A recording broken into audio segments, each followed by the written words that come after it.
Welcome to the Ozzstar channel. I'm Glenn. Today I want to show you how to remove a rear mainsail out of a Ford Ranger. It's an 87. It's got a 2.3 liter with 140,000 miles on the clock. Anyway, the seal was leaking and it was time to change it. I'm also replacing the clutch. So while the transmission's out of the way and the pressure plate and flywheel's out, go ahead and replace that rear main. No better time. Anyway, I hope the video helps you out if you're doing this yourself, or maybe you just find interest in it. In this video, well, I made a boo-boo. So hopefully you'll pick it up somewhere in here. I'm going to leave it. Some of you might say I did it on purpose. Others might say it was just complete amateur hack stuff. Anyway, check it out. Leave me a comment down below if you happen to spot what the issue is, and thanks for watching. I'm going to take a pick. Let me grab a nice sharp one, and I'm just going to try to attempt to poke a little hole in the side. Now I don't want to do it down in here. If you damage anything here, you can get a leak because there's always oil laying in there. So let me go on the side here, just see if I can get this a little poke. Am I in the center? Nope. Here we go. All right, that went in. You don't want to damage the crank, that's for sure. You don't want to scratch anything. Let me see if I can. What was that dent? Right in there.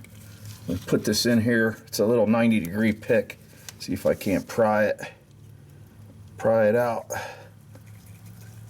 Let's see. She's not cooperating.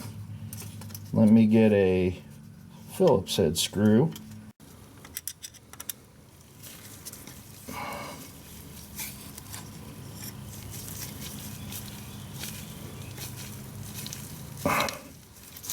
Okay.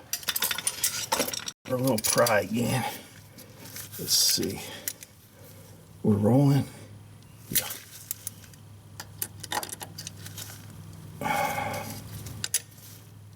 All right. Let's give her a yank. Oh boy. Let me get our holes there, our drywall screws in, our vice grips are attached. Let me see if I can get some pressure on this.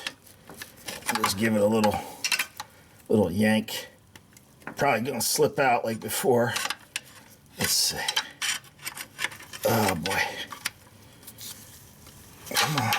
There she comes. See it pulling out? Okay, so we got this side coming. All right. Now we'll do the same on this side here. So let me release my vice grips. Keep that screw in there. I got 2 screws. And I'll do the same over here. You probably won't be able to see that, but you'll know what it looks like.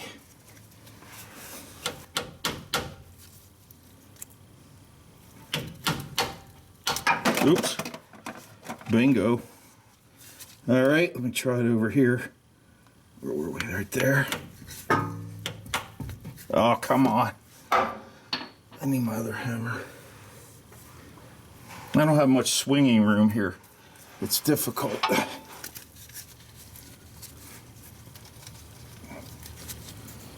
Just take your time, go steady with it.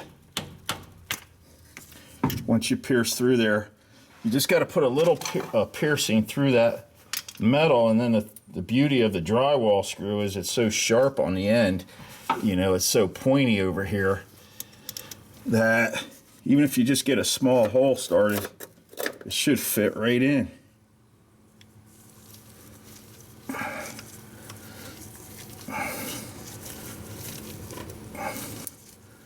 Except don't get a freaking bent screw. There it goes. Okay, now I got a good grip on it. Whew. All right, that's threaded in nice and tight now. You guys know how that's done, so let's put our vice grips back on.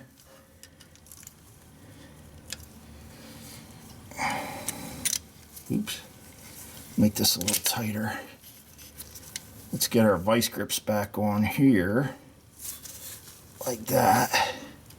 And you try yanking it without, all right, with the vice grips on over here, let's give it a yank. Can't pull it, won't budge yet. So let's get our pry bar again.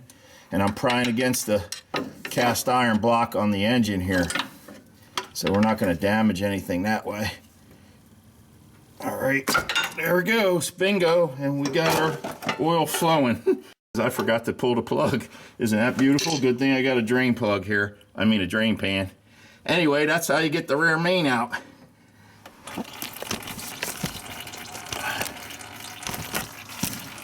Oh, mama, that was a crazy move. Oh, boy. Well, there she is. We're doing an oil change, I guess. Look at that mess. All right, let me clean this up. Well, sorry, guys. I thought the camera was on, and evidently it had turned off. That sucks. Well, what I did was I just cleaned up the area, prepped it, and then put some grease. I took 220 sandpaper and just lightly sanded the crank just to get it smooth, get the surface rust off. And then just set the seal in there. I put grease on the inside of the seal and then used one of these brass punches right here and just drove it in with my hammer, tapped it in. So, darn, I thought the camera was on, my bad. Here's the seal I used. It's a Felpro BS40 620. So I want to show you guys the old rear main seal up close. I got a screwdriver, I'll point with that. So one of the screws is still in, as you can see. And here was our other hole. It's really small. I'll bring it up close, hopefully it focuses. But what I wanted to show you on the back, there's a spring in here if you're not familiar. That puts tension on the rubber to actually make the seal. Now this is a metal frame in here basically with a rubber type of coating over top. And that's what we screwed into dead center. So there's one like right here in the groove. There's a screw here, and then we came through right here was the other one. So we didn't hit the crank. We didn't cause any scratches or damages. That's, you know, that's what's important, that we didn't scratch the block or any of that stuff. And you saw it pop out, and I have enough oil on me now that I probably won't rust for at least the next 10 to 20 years. I should be good. Finally got it cleaned up. Oh boy, that was an amateur one, that's for sure. Anyway, let me know what you guys think down below, if you caught that little incident or not. Obviously you skipped through if you didn't. But anyway, thanks for stopping in, I appreciate it. If you're new to the channel, please subscribe, click the bell so you get notification. Check out some of my other automotive repair videos. And Instagram is Ozzstar1. Other than that, I'll see you on the next one.